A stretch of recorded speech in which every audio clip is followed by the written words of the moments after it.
Kaya naman, Jules, rampa na. Aba, teka, saan naman kaya pupuntang batang si Sylvia na tong si Hi Guys mga tol na to? Dahil binigyan ni Apa ng 50 pesos, ayan, nagyayaya na pumunta, bumili ng fries.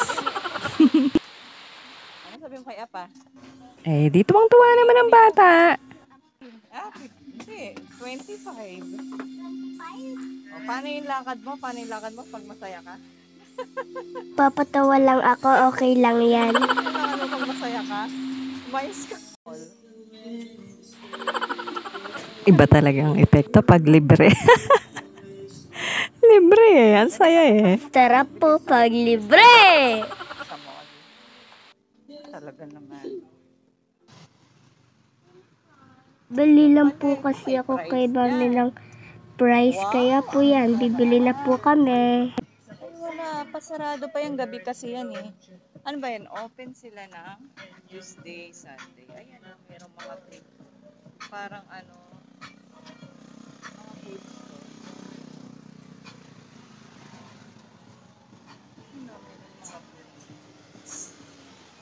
2,000 years. At yan na nga, nakarating na kami sa bilihan ng fries. Tuwan-tuwa na si Sylvia. Nakakapagod na yung maglakada ba? 39. 39 lang. Upo ka muna. Yan, bibili na siya. Yan kasi yung fries na meron kasamang juice. Yun yung gusto niyang binibili. Ayan. Sa Capu Potato. Yan, marami namang ganyan uso ngayon eh. Iba't iba eh, kung ano-ano ng name. Kaya pag nakakita yan, bibili yan. Solo lang yan. Capu Potato. Baka naman, gawin yung model si Syljan. Cheese lang yan, walang juice. Eto may juice. Nasa 39. Orange. Pagod ka pa. Yan na, naghihintay na siya ng magluluto ng fries.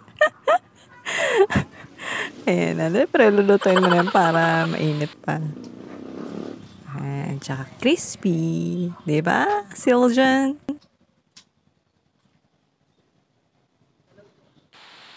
Yan, kukunin na niya sa bulsa yung kanyang pera. Ito, magaling magbilang yan. Laging nabili yan. Very good, Jan Jan. Yan. Hintay mo lang dyan kasi niluluto pa yan. Natatawa ako sa'yo. Mami, kain na po ako Ayan na dyan ha, mainit yan.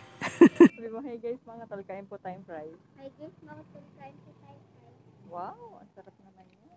Sino dyan? Sabi ko sa'yo, mainit yan. Sige. Mainit pa dyan, mama. Mainit na kulit eh, oh. Ay, nakang bata to.